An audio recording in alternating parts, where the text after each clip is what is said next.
refrain from making any purchases, either in stores or online, to shun fast food, getting gas for a full day. I know. That look on your face says it all. You're right. It's so fucking. We had the worst reading scores for 8th graders in 30 years.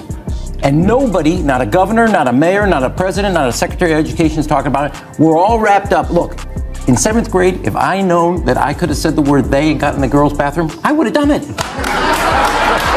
Okay. No, this is a huge Democratic Party problem. If you look at Democratic cities, they are terribly run. They have incredibly high taxes. It is impossible to build, so the cost of housing. Let me finish. I give you a chance. The cost of housing is crazy in places like New York and Chicago. Bill Maher surprised everyone by getting CNN's Fareed Zakaria to admit that some of Trump's policies were good for America.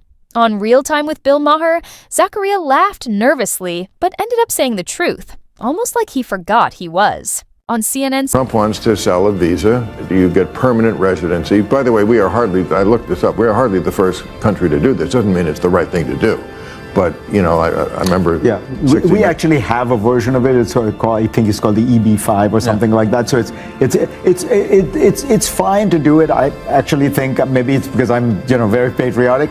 I think 5 million, we should be charging 20 million, or, American citizenship is worth more than that.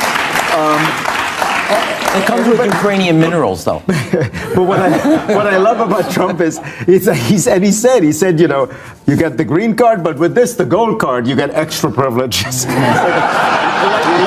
like what? You get to vote twice? This wasn't just an interview, it was full of irony. Bill Maher kept dropping truths while Fareed Zakaria laughed nervously, caught off guard. I had to double check. Zakaria from CNN actually said Trump's gold. Card residency policy was a smart idea. Watching Zakaria try to avoid it while Maher pressed him was really something.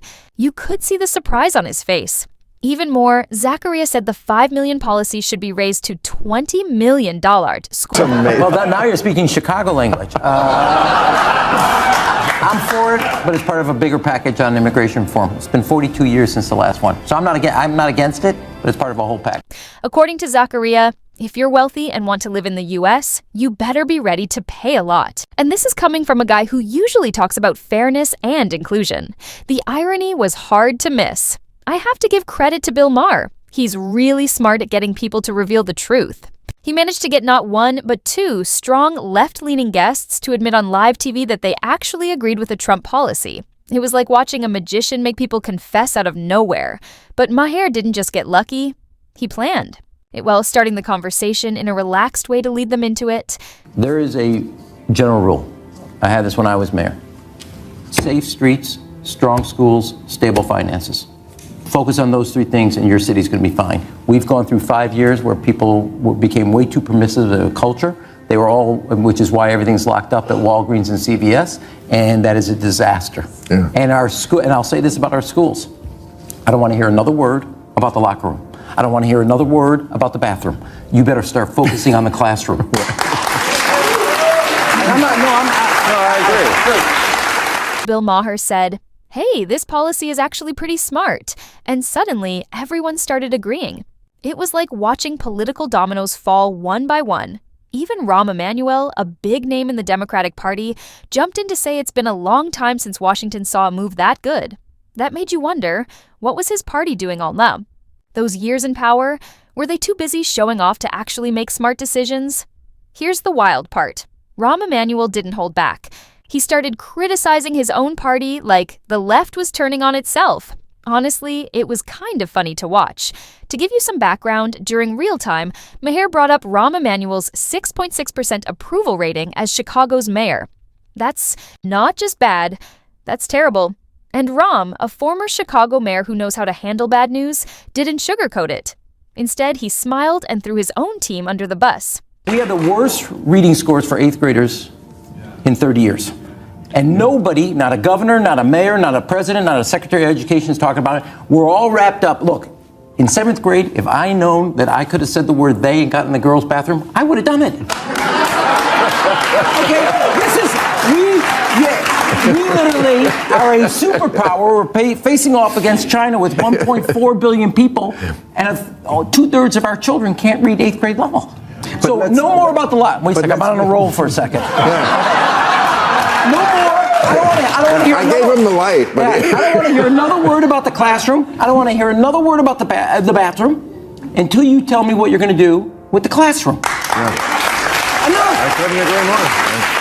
Rahm Emanuel openly said the left is so caught up in culture wars that they're losing touch with reality, and it's starting to feel toxic. Then he went on a rant that was pure gold. He basically told the woke crowd to calm down and stop turning every locker room and bathroom into a battlefield. Instead, he suggested they focus on things that really matter, like improving schools, reading, and math. Stuff that real people care about. It was one of those moments where you could almost hear the audience thinking, finally, someone said it. And the best part? It wasn't a Republican saying it. It was one of their own. A rare moment of common sense, like a mic drop in the middle of the show. The crazy thing is, it took a Democrat roasting his own party on HBO for many Americans to hear out loud what they've been thinking for years. But Rahm wasn't finished. This fiery rant was just the beginning. No, this is a huge Democratic Party problem. If you look at Democratic cities, they are terribly run. They have incredibly high taxes. It is impossible to build, so the cost of housing. Let me finish. I give you a chance. The cost of housing is crazy in places like New York and Chicago. If you look at Democratic states, you go to look at New York versus Florida, okay? Roughly the same population. The budget of New York State is twice that of Florida. What do they have? Streets paved with gold? I live in New York. I pay the highest taxes in New York. You get nothing for it. And I think that is the image people have of the Democratic Party. Lots of taxes, lots of regulation, but nothing gets done. Hey, and I live in LA. And yeah, while this whole conversation had me laughing, it was comedy gold. It also hit too close to home. It's sad when you think about it. We've become so scared of offending anyone that we let a small group of extreme activists take over the conversation. These activists use buzzwords, pick studies that suit them, and push their ideas everywhere, even demanding full access to women's bathrooms and locker rooms, all in the name of inclusivity. Honestly, common sense and respect got tossed aside. Things like protecting women's privacy and safety became controversial, just to keep a few loud voices happy. But here's some hope. Big names on the left, like Rahm Emanuel and Fareed Zakaria, seem to be waking up. Maybe it's Trump making them rethink. Maybe it's Bill Maher stepping in as a surprising voice of reason. Or maybe reality just hit them hard because it had to. It's refreshing to hear someone finally say what many of us have been thinking. Maher didn't just get them to admit Trump did something right. He got them turning on each other. Watching Rahm Emanuel and Fareed Zakaria blame each other and their own party for the mess we're all dealing with felt like a political reality show with expensive suits and plenty of passive-aggressive finger-pointing. Democrats have to own this and realize the answer to everything is not more taxes, more regulation. People are fed up of that, and they feel that it isn't working. The Democrats, look, as somebody who produced the best graduation growth in the country, and we changed our high school. You were a good mayor. I agree. No, that's not the point. The point was we changed, but I'll take that. The point isn't the rules. The point is the results. And the party has gotten way too focused on what the rules are. And I do agree with you on this. We have made it impossible to function as a city or as a state. They started listing all the problems: high living costs, endless red tape, small businesses struggling, inflation rising, and taxes that make you rethink everything. It was like they suddenly realized, maybe we're the problem.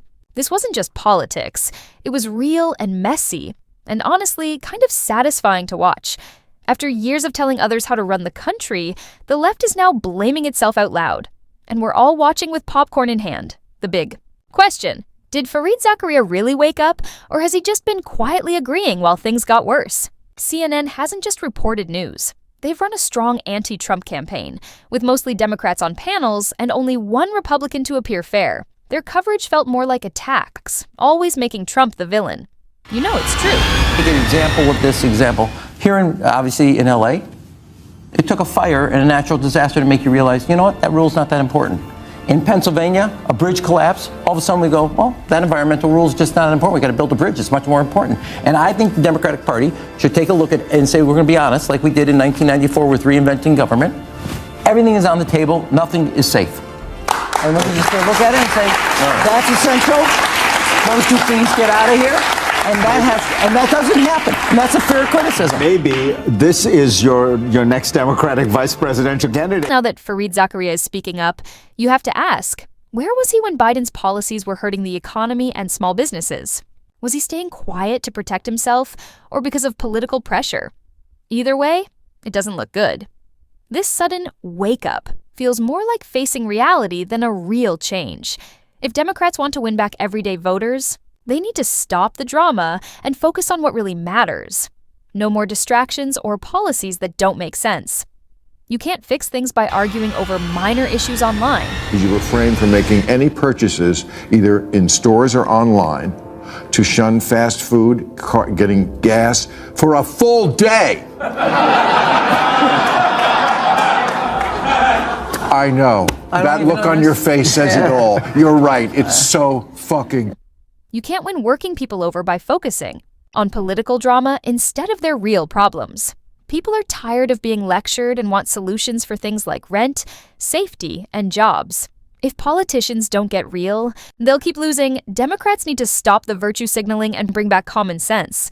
Bill Maher just showed the left some hard truths. With Zakaria and Rahm Emanuel speaking out, the cracks are showing. If the left wants a comeback, it's time for honesty and real change.